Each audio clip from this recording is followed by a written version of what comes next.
Baon-baon ng magagandang pangarap at adhikain na maiahon ng kanyang pamilya sa kahirapan, ay nilisan niya ang ating bansa para makipagsapalaran sa lupain sa gitnang silangan. Makalipas lamang ang ilang buwan ay muli siyang ibinalik ng ating bansa na isa ng malamig na bangkay. Isa sa mga kaso na hindi makakalimutan ng ating mga kababayang OFW ay ang pagkamatay ni Jeneline Padernal Villavende sa Kuwait.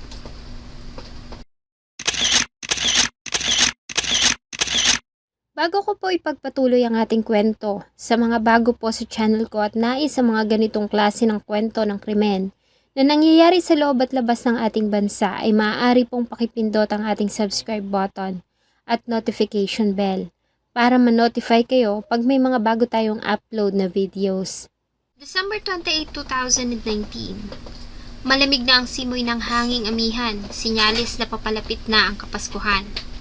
Ang araw na ito hindi na kailanman makakalimutan ng pamilya ni Jeneline. Matutulog na sana sila dahil alas 9 na ng gabi at sa ganitong oras sa probinsya ay nagpapahinga na ang karamihan. Subalit isang tawag mula sa tanggapan ng Department of Foreign Affairs ang kanilang natanggap. Sa nasabing tawag ay malungkot na ibinalita sa kanila ng tanggapan na si Jeneline ay nasa ospital sa Kuwait at wala na itong buhay. Ang pamilya ni Jeneline Notata ay nabibilang sa mga mahihirap nating kababayan sa Barangay Norala, South Cotabato. Pangunahing ikinabubuhay nila ay ang pagsasaka. Subalit dahil nga sa kahirapan ay naisanla ng mga magulang ni Jeneline ang kanilang lupang sakahan. Dahil din dito ay hindi na nakapagtapos ng pag-aaral si Jeneline at ninais na lamang nitong magtrabaho para makatulong sa mga magulang at nakababata niyang kapatid. Sa murang edad ay nasaksihan niya ang hirap ng mga magulang, may itaguyod lamang sila. Taong 2019, sa edad na 26, ay nagpaalam si Jeneline sa mga magulang na nais niyang magtrabaho sa ibang bansa para maipaayos ang kanilang bahay, matubos ang lupang sakahan, at mapag-aral ang bunsong kapatid. Kahit pangatutol ang mga magulang ay nagpumilit ang dalaga. Mula sa Norala, ay nagtungo si Jeneline sa Marvel sa Coronadal para simulan ang pagproseso ng mga kakailanganin niyang papeles noong April 2019. July ng pareho pa ring taon ay nilisa ng malusog at masiglang si Jeneline ng ating bansa para magtungo sa Kuwait at magtrabaho bilang isang domestic helper sa tulong ng kanyang recruitment agency na nakabase sa Takurong City, Sultan Kudarat. Okay naman umano ang mga naunang buwan ni Jeneline sa Kuwait. Ayon sa kanyang ama, ay nakausap nila ang anak sa sarili nitong cellphone. At sa tuwing tatawag ito ay kinukwento niya sa kanila ang mga karanasan sa trabaho. Sa mga unang buwan niya sa Kuwait ay naikwento niya na maayos naman ang pakikitungo sa kanya ng mga amo. Ganon din ang mga anak nito. Ang kanya umanong among lalaki ay isang pulis at ang mga anak nito ay nagtatrabaho bilang security at army. Dahil dito, ay naging panatag sila na ligtas at maayos ang kalagayan ni Jeneline sa ibang bansa. Subalit habang tumatagal ay nagbago ang pakikitungo ng mga employer niya kay Jeneline. Malimit na itong magreklamo dahil sa kung hindi delay ay kulang ang kanyang natatanggap na sahod. Ayon sa ama ni Jeneline, sa loob ng 5 buwan ay 3 beses lamang silang nakatanggap ng padala mula sa anak. Ang padala ay nakapangalan sa amo nito at nagkakahalaga lamang ng kalahati ng kanyang buwanang sahod. Nahihirapan na rin sila na kausapin ng anak dahil sa kinukumpis ka umano ng amo nitong babae ang kanyang cellphone. At may mga pagkakataon din na ikinukulong siya ng mga ito sa kanyang kwarto. Ang lahat ng reklamong ito ay sinabi ni Jeneline sa agency at nakiusap na nais na niyang umalis sa amo at umuwi na ng Pilipinas. Subalit wala siyang natatanggap na reply. October 7, 2019, nang huling makausap ng pamilya si Jeneline. Pagsapit kasi ng November 5, ay tanging ang amo na lamang nitong babae ang kanilang nakausap. At sa tuwing tatawag sila, ay sinasabi nito na busy si Jeneline sa trabaho. Sa pag-aalala ay sinubukan pa rin nilang tumawag at ang huling tawag nila ay noong December 13, 2019. Subalit tulad ng dati, ay ang amo nitong babayang sumasagot ng tawag. Nakiusap sila dito na gusto nilang makausap si Jeneline kahit na sandali lang. Subalit bigla itong nagalit at nagsalita sa wikang Arabo na hindi nila naiintindihan. Pinakiusapan nila ito na magsalita sa wikang Ingles at dito nga ay sinabi nito ang mga katagang, "Wake up in the morning, 10 o'clock, no work, no cook, back to the Philippines." Gumising ng umaga alas 10, hindi nagtrabaho, hindi nagluto, bumalik na sa Pilipinas. Iyon na ang huling beses na nakausap nila, ang amo ni Jeneline. Sa labis na pagtataka at pag-aalala, ay agad nilang kinontak ang agency ni Jeneline sa Tacurong City, Sultan Kudarat, para humingi ng tulong at alamin kung ano ba ang tunay na kalagayan ni Jeneline sa Kuwait. Nangako naman ang ahensya na aalamin ang kalagayan nito sa ibang bansa. Ngunit kahit isang beses ay hindi umano sila nakatanggap ng anumang update mula dito. At nagulat na lamang sila na matanggap ang tawag mula sa abogado ng Department of Foreign Affairs noong December 28, 2019 ng alas 9 ng gabi, kung saan nila natanggap ang masamang balita. Ayon sa report, ay dinala si Jeneline ng among lalaki sa Sabah Hospital na wala ng buhay at kulay asul na ang katawan. Maliban dito ay bakas din sa katawan ng biktima ang mga pasa at paghihirap na dinanas nito bago ito nalagutan ng hininga. Kaya naman ang insidente ay agad na nakarating sa mga kapulisan ng Kuwait na nagsagawa ng initial investigation. Sa ginawa nilang panayam sa employer na lalaki ni Jeneline ay sinabi nito na napatay ng kanyang asawa ang biktima sa bugbog dahil sa labis na selos. Nang kanilang kausapin ng ginang ay agad naman itong umamin sa nagawa, bagamat ayon sa kanya ay nagawa niya lamang iyon dala ng labis na galit at bugso ng damdamin at hindi niya umano ito sinasadya. Nang araw din na iyon ay dinitay ng mag-asawa sa salang pagpatay. Base sa death certificate na inilabas ng Sabah Hospital, si Jeneline ay namatay sanhi ng acute failure of the heart and respiration, sanhi ng labis na pagkabigla at malalang pinsala na kanyang natamo sa kanyang vascular nervous system. Paglabas ng balita tungkol sa pagkamatay ni Jeneline ay agad namang nagpatupad ang Department of Labor and Employment ng partial deployment ban sa Kuwait para sa mga bagong madedeploy na OFW, exempted dito mga skilled workers at mga balik manggagawa.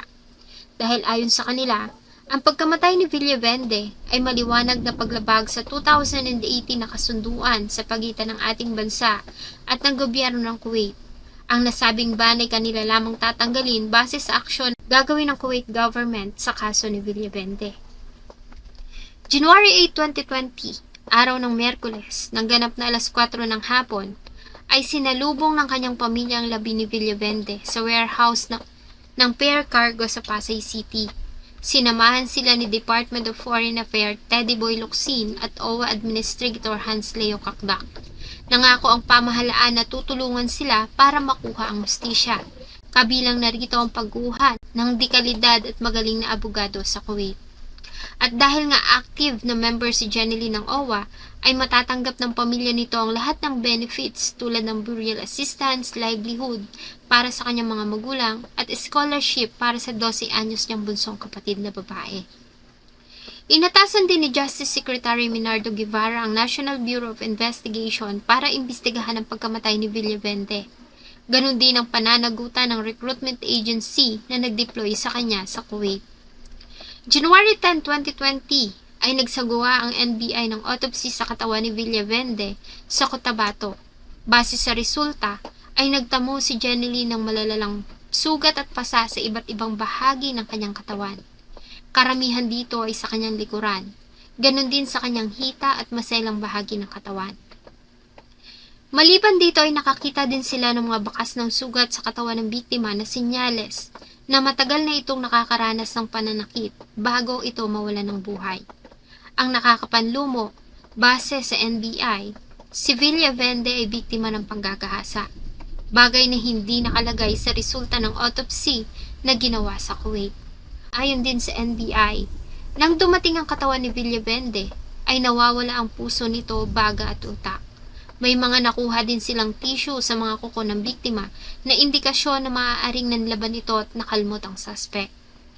Dahil dito, mula sa partial ban ay tuluyan ng pinatupad ng Department of Labor and Employment at POEA ang total deployment ban ng mga OFW na magtatrabaho sa Kuwait. Ayon sa kanila, ang hindi tamang resulta ng autopsy na isinagawa ng mga otoridad ng Kuwait ay malaking insulto sa ating bansa at sa mga Pilipino. Bilang tugon ay naglabas ng pahayag ang Kuwait government. Napapayagan nila ang ating government na magpadala ng mga Pilipino experts o investigador para tumulong sa ginagawang investigasyon tungkol sa kaso ni Villabende. Ayon kay Kuwait Assistant Foreign Minister Dari Al-Ajran, ay sisiguruhin nila na ang investigasyon sa pagkamatay ni Villabende ay magiging transparent at lubos nilang pagtutuunan ng pansin. January 27, 2020, matapos ang ginawang investigasyon ay opisyal nang sinampahan ng kasong pagpatay ang mag-asawang employer ni Villabende. Sa natanggap na report ng DFA mula sa General Department of Criminal Forensic Evidence ng Kuwait Ministry of Interior, ay nakasaad sa Prosecutor's Memorandum na base sa investigasyon ay nagsimula ang pang-aabuso sa biktima noon pang October 2019. Nakasaad din doon na si Villabende ay malimit na saktan ng among babae gamit ang plancha at pinapaso siya nito sa braso, hinahampas sa ulo, likod at mukha. May mga pagkakataon din na tinatadyakan siya nito sa sikmura at minsan pa isinaksak siya nito ng susi ng sasakyan sa kanyang likuran. Pinaliwanag din doon na ang natanggap umanong nauna ng document ay hindi autopsy result, kundi death certificate. Sa pagtatapos ng taong 2020, ang employer ni Jeneline na babae ay hinatulan ng Kuwait Court ng bitay sa pamamagitan ng pagbigti sa kasong pagpatay at pang-aabuso sa OFW na si Villabende. Ganun pa man, ang lalaking employer naman ay hinatulan ng 4 na taong pagkakakulong dahil sa ginawa nitong pakikipagtulungan sa investigasyon, bagamat nabigo ito na isumbong sa kinauukulan ang mga ginagawang pambubugbog ng asawa sa biktima.